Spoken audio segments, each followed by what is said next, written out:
name is John Cross, and welcome to my new YouTube series, Southern Cross Shakespeare, where I will impart my knowledge, my experience, and my passion about Shakespeare's work to you. I fell in love with Shakespeare's work when I attended a summer course at the Royal Academy of Dramatic Arts in London, commonly known as RADA, in 2002. The course went for a month, and it was designed to give participants a taste of what students at RADA were taught during their time at the Academy. Some of their famous graduates include Peter O'Toole, Derek Jacobi, Patrick Stewart, Ian McKellen, and more recently, Benedict Cumberbatch, Orlando Bloom, and Tom Hiddleston. Some of our classes included stage combat, kinesthetics, and classical dancing. There was, of course, a core subject where we learnt about Shakespeare's work using one of his texts to help us. We were all divided up into 12 groups of 30. As there are about 350 people doing the summer course, my teacher was a gentleman from the country called John Adams, and he was a perfect fit for me, as he helped me demystify Shakespeare's text in a matter of seconds. I won't tell you what he said because everyone must come to their own understanding of Shakespeare's work through personal experience. But I hope you do, because once you unlock the secret of how to understand his text, you will fall in love with Shakespeare. The text we learnt from and performed at the end of the 4 weeks was King Lear, and I was given the part of Edmund to study, the bastard son, who was a perfect fit for me at the time, as I was full of anger and rage. Hey, I was young. Since then, I have performed in several stage plays, both modern and classical. I've also appeared in many short films, a few commercials, some TV shows, and 2 feature films, including Hercules, directed by Brett Ratner and starring Dwayne Johnson. This was a fantastic and exciting experience for me. But as this is not related to Shakespeare's work directly, I will discuss this experience in another episode in the future, as I am sure you'll all want to hear about my experience on such a huge Hollywood film. Of these, I'm proudest of my performance as Macduff in Macbeth and Prospero in The Tempest. The Tempest is a great play to start with, as it is recognised as Shakespeare's last work he completed as an individual playwright before he put down his quill in 1611 and sadly passed away 5 years later in 1616. Even so, if you ever pick up a copy of Shakespeare's complete works, the majority of the time you will discover that The Tempest is the first play printed in the works. Not every time, but the majority of the time. No one has a definitive theory as to why, but the most romantic one I've heard, and the one that I would like to think is true, is that publishers of his text recognize this work to be almost autobiographical, where Prospero is a vessel representing all of Shakespeare's wisdom and knowledge he had accumulated through his life. In this, it is said that Prospero's words and actions represent all of Shakespeare's triumphs and regrets that he felt and reflected on throughout his life in this one character, in this singular play. The premise of The Tempest centers around Prospero and his daughter Miranda. The pre-story to the text begins 12 years prior to our main text. Prospero, the Duke of Milan, and his daughter Miranda are banished from his dukedom by the King of Naples and his best friend Alonso. The reason for this is that Prospero's brother Antonio betrays him by falsely claiming that Prospero is planning to assassinate Alonso. The reason Antonio does this is because he wants to usurp his brother's dukedom. The reason Antonio does this is because he wants to usurp his brother's dukedom and thinks that by telling Alonso this, he would execute his brother, which would start a revolt against Alonso, as Prospero is much loved by his subjects in Milan. This would give Antonio an excuse to assassinate Alonso without earning the mire of his brother's subjects. The reason he needs to assassinate Alonso is because in order for his plan to work to fruition, his friend and Alonso's brother Sebastian has to be king in order to pronounce him Duke of Milan, so that Alonso does not pronounce Miranda, Prospero's heir, Duchess, as she is his daughter after all. A little complicated, I know, but bear with me. Alonso, however, could not bring himself to hang his best friend Prospero. Instead, he orders him to be banished to sea, which was near enough to sentencing him to death anyway. He also orders that Miranda, his daughter, who was 4 at the time, be cast to sea with him, so that he would have no remaining heirs to claim his dukedom. Prospero's wife had already passed away long ago.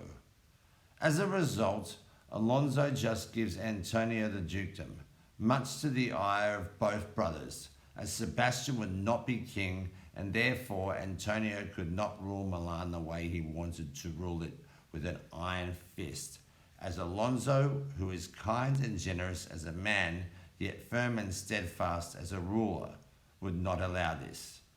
As a result, there is no opportunity to assassinate Alonso, as it would look like straight-out treason. So, one evening, Prospero and his daughter were taken off the coast of Naples, put in a small wooden boat, and cast off out into the elements. Their chances of survival weren't good, to say the very least.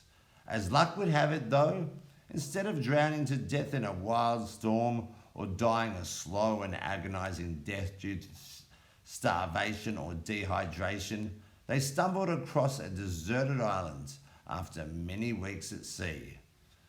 After getting stuck on the island, Prospero was forced to remain banished there and raise Miranda, as a return to Italy or anywhere on the mainland would mean certain death if they were spotted alive.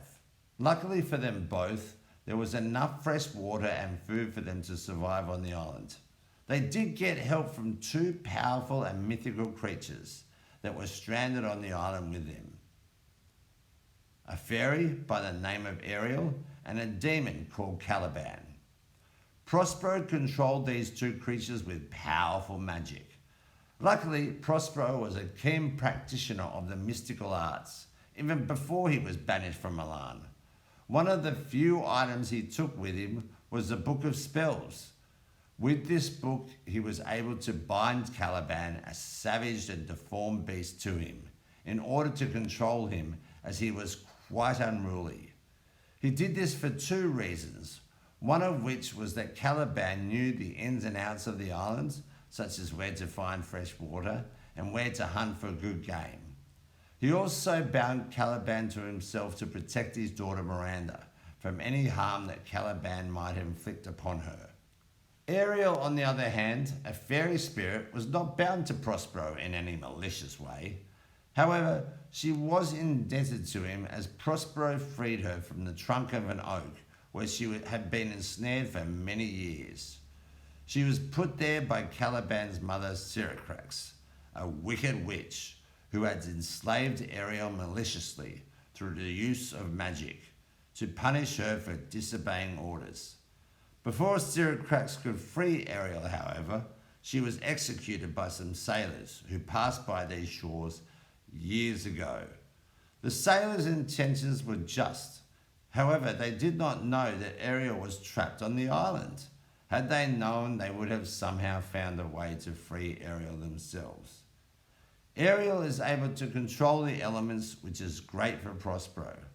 As a result, he sees no immediate need to release her from her duty to him, if ever at all. This is where the audience comes in. For one day, as luck would have it, Prospero sees his long-lost countryman and king, Alonso, sailing past the islands on his way back to Naples from Egypt, where he had married off his daughter to the Prince of Egypt in order to forge an alliance between himself and the King of Egypt for the protection of his subjects back home. Prospero orders Ariel to stir up a storm, or a tempest if you will, which is where the play gets its name from. His order, however, includes one small caveat. The Tempest must be powerful enough to sink all but one of Alonso's fleets, without actually killing Alonso or anyone in his entourage. Prospero only wants to create a situation where Alonso and the others are stranded on the island with him. The reason for this is not malicious, as Prospero has already come to terms with his own anger after years on the island. The true reason is twofold. Firstly, he wants to clear his name with Alonso, and secondly, he wants a better and brighter future for his daughter Miranda. He intends to achieve both of these things by exposing the truth to Alonso in order to gain his trust once more, so that he can return home and find a suitable husband for his daughter, because he wants a strong and powerful man to take care of her, as he knows his days are numbered. So he must marry her off before he departs this mortal coil. In order to achieve his first goal, he will need to achieve his second goal, marrying off Miranda to Ferdinand, Alonso's son. He knows that this will demonstrate to Alonso that he harbours no ill will towards him by giving his blood to Alonso's blood, Miranda to Ferdinand, and thus convincing him of the truth, that both their brothers are traitors. Achieving his second goal won't be as difficult, as he sees that his daughter is besotted by Alonso's son, Ferdinand. This makes him happy. However, he must test Ferdinand as a man to see if he's brave, strong, and loyal. Furthermore, he must test him as a husband to see if his intentions with Miranda are honest and true, as any good father should and would do. I won't give any more of the play away, as you may intend to watch or read the text in the near future. What I can tell you is that I found Prospero an absolute joy to play, not least to say a challenge. This is because he was the first character I played that was not a warrior in one way or another. That is not to say he was not a peaceful warrior, yet he was uniquely and devoutly spiritual in character, that was full of kindness, wisdom, and forgiveness, especially after all the betrayal and hardship that he had gone through as a man, a leader, and a father.